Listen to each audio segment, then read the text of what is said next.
Hello, it's me, Lodit, at welcome muli sa Simple Recipe. At today, magluluto tayo ng sinigang na salmon, pero this time, meron siyang konting laman. Ayan, isang salmon yung binili ko, massage natin siya ng salt. At ito yung sinasabi kong laman, yung mga rita-ritaso. Pero healthy naman yan at masarap. Pero wag mong anuhin, medyo mahal din ang kilo niyan. At yan, minasage ko rin siya ng salt. Then, set aside natin. Magpainit muna tayo ng pan. Lagyan natin ng mantika. And then, after nun, i-fry na natin yung salmon. Mas gusto ko kasi yung pinafry siya kasi parang hindi siya malansa.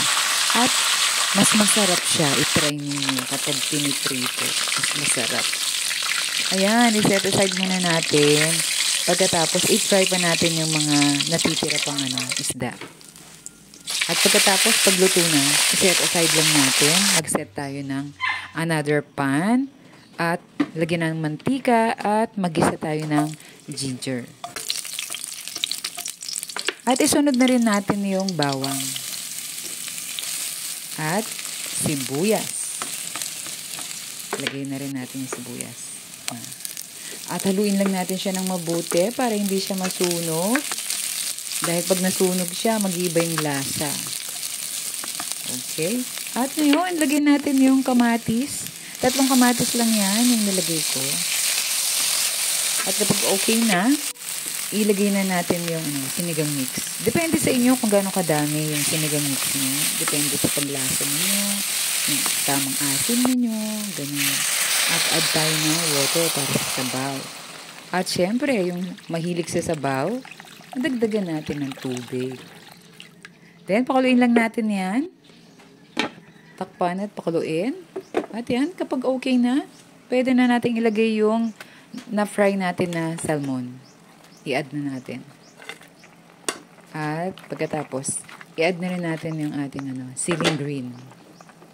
Okay? Yan. At syempre, ang mustasa. 2 tali ng mustasa ang binibili ko.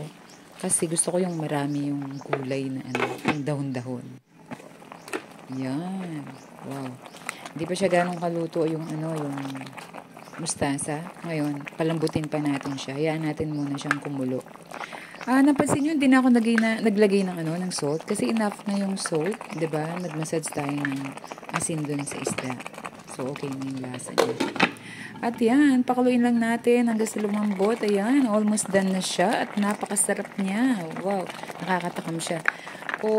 Kaya i-try niyo na to. Sigurado magugustuhan na yung pamilya. Maraming salamat sa panonood at huwag kalimutang mag-subscribe sa channel ko at pindutin na rin ang notification bell para updated kayo. Ingat lagi. God bless everyone!